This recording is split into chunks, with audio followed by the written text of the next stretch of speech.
IndiGo విమానానికి bomb బెదిరింపు call. దీనికి సంబంధించిన బ్రేకింగ్ అప్డేట్ చూస్తున్నాం. కొచ్చి నుంచి ఢిల్లీకి వెళ్తున్న ఇండిగో విమానానికి బాంబ్ బెదిరింపు కాల్ వచ్చింది. దీంతో నాగ్పూర్ ఎయిర్పోర్ట్ లో అత్యవసరంగా ఫ్లైట్ ని ల్యాండింగ్ చేసేశారు. దీంతో హుటాహుటిన చేరుకున్న బాంబ్ స్క్వాడ్ సిబ్బంది తనిఖీలను చేపట్టారు. ఫ్లైట్ మొత్తం కూడా చెకింగ్ చేసిన తర్వాత బాంబు లేదని బాంబ్ స్క్వాడ్ తేల్చింది. దీంతో ప్రయాణికులు అంతా కూడా ఒక్కసారిగా రిలీఫ్ ఫీల్ అయ్యారు. మరోవైపు కాల్ చేసిన ఆగంతుకుడిపై పోలీసులు దర్యాప్తు చేస్తున్నారు.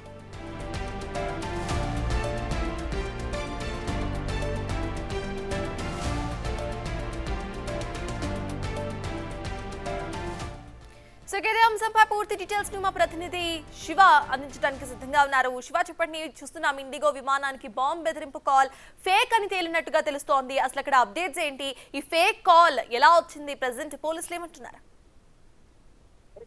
ఇటీవల కాలంలో విమానాలు, ఎయిర్ ఇండియా విమానం కానీ ఇతర విమానాలలో సాంకేతిక లోపాలతో ఇప్పటికే ప్రజలు కానీ ప్రయాణికులు కానీ తీవ్ర భయాందోళన వ్యక్తం చేస్తున్న నేపథ్యంలో దానికి తోడు ఇప్పుడు బాంబు బెదిరింపులు అనేవి ఎక్కువైపోయాయి. దానిలో భాగంగా ఏదైతే కొచ్చి నుంచి ఢిల్లీకి వెళ్తున్న విమానం ఏదైతే దానికి బాంబు బెదిరింపు వచ్చినట్లు కూడా తెలుస్తోంది. వెంటనే బాంబు బెదిరింపు నేపథ్యంలో కొచ్చి ఢిల్లీ ఇండిగో విమానాన్ని నాగపూర్ కు దారి మళ్లించారు. ఎమర్జెన్సీ ల్యాండింగ్ నాగపూర్ లో ల్యాండ్ చేశారు పైలట్. తర్వాత ప్రయాణికుల భద్రత దృష్ట్యా ఫ్లైట్ ను ల్యాండ్ చేసినట్లుగా కూడా చెప్తున్నారు. వెంటనే ఫ్లైట్ ల్యాండ్ చేసిన వెంటనే బాంబ్ స్క్వాడ్ ఇండిగో విమానంలో తనిఖీలు చేసిన నేపథ్యంలో ఇదంతా కూడా ఆకతాయిల ఫోన్ కాల్ గా కూడా గుర్తించారు. అంటే బాంబు లేదు అనేది కూడా ప్రధానంగా గుర్తించిన నేపథ్యంలో ఇప్పుడు ఎవరైతే ఫోన్ చేశారో ఆ ఫోన్ చేసిన వ్యక్తి గురించి ప్రజెంట్ దర్యాప్తు కొనసాగిస్తున్నారు. ప్రతిసారి కూడా ఇలా బాంబు బెదిరింపులు రావడం సర్వసాధారణంగా ఇటు తనిఖీలు నిర్వహించడం, తర్వాత ఇటువంటి బాంబులు అక్కడ లేవు అనేది కూడా గుర్తించిన నేపథ్యంలో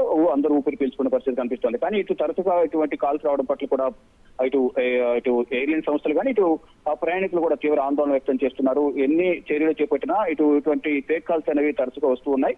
ఇటు కేంద్ర ప్రభుత్వం కూడా గతంలో దీనికి సంబంధించి ఒక కమిటీని కూడా ఏర్పాటు చేసి ఇటువంటి వారిపై కఠిన చర్యలు తీసుకోవాలని కూడా గతంలో కూడా పౌర విమానయాన శాఖ మంత్రి రామ్మోహన్ నాయుడు కూడా దీనిపై స్పందించారు గతంలో. కానీ ఇప్పుడు ఇటువంటి ఫేక్ మెయిల్స్ కానీ ఫేక్ కాల్స్ కానీ తరచూ వస్తూ ఉన్నాయి. దీని ద్వారా ప్రయాణికులు కానీ ఇటు ఎయిర్లైన్ సంస్థలు కూడా తీవ్ర ఆందోళన వ్యక్తం చేస్తున్న పరిస్థితి కనిపిస్తుంది. ఒకవైపు సాంకేతిక లోపంతో విమానాలకు సంబంధించి అత్యవసర ల్యాండింగ్ చేయడం, మరోవైపు బాంబు బెదిరింపులతో కూడా ఫ్లైట్లు డైవర్ట్ చేసి అత్యవసర ల్యాండింగ్ చేయడం, ఇదంతా కూడా తీవ్ర ఆందోళన కలిగించే అంశం కూడా అందరూ భావిస్తున్నారు. ఈ నేపథ్యంలోనే అసలు విమానాల్లో ప్రయాణం చేయాలంటేనే ప్రయాణికులు తీవ్ర భయాందోళన వ్యక్తం చేస్తూ ఉన్నారు. సర్కస్. Right, thank you Shiva.